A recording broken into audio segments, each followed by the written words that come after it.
Hi, Rhema. It's week 20, day 1 of our Bible narrative reading plan. Today we finish the book of 1 Samuel, and we also read Psalm 76.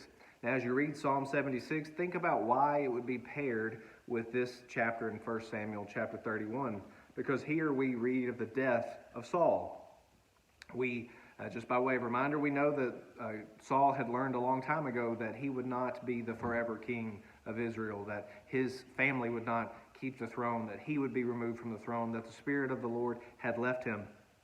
And as we saw last week in last week's readings, that David is now living with the Philistines because it's safer there than it is living in the land of Israel, because Saul has been pursuing him, seeking to kill him without end. He's trying and trying and trying.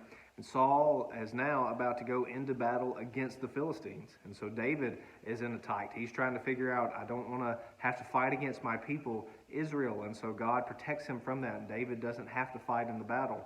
But Saul, in the meanwhile, he is full of fear, and he went to the medium, or the witch at Endor, and he actually spoke with Samuel from the grave, and Samuel told him, you're about to die.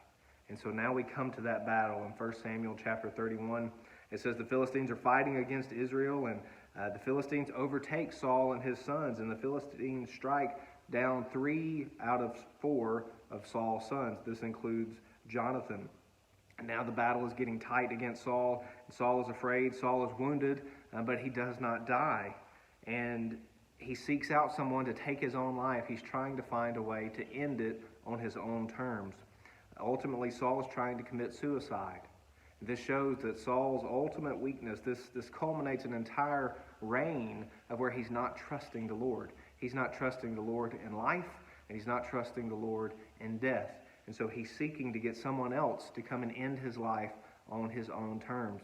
And this brings to an end the reign and the life of Saul. Saul has not been the king that Israel needed, but it was the king that Israel wanted. But now that Saul is no longer on the throne, we have room for David, the one after God's own heart, the one of God's own choosing. Now David will ascend to the throne of Israel.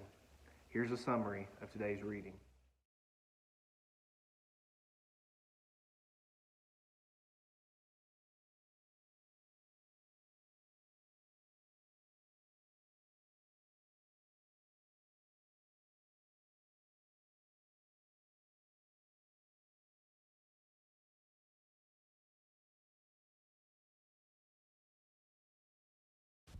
For more information, go to tunemyheart.org.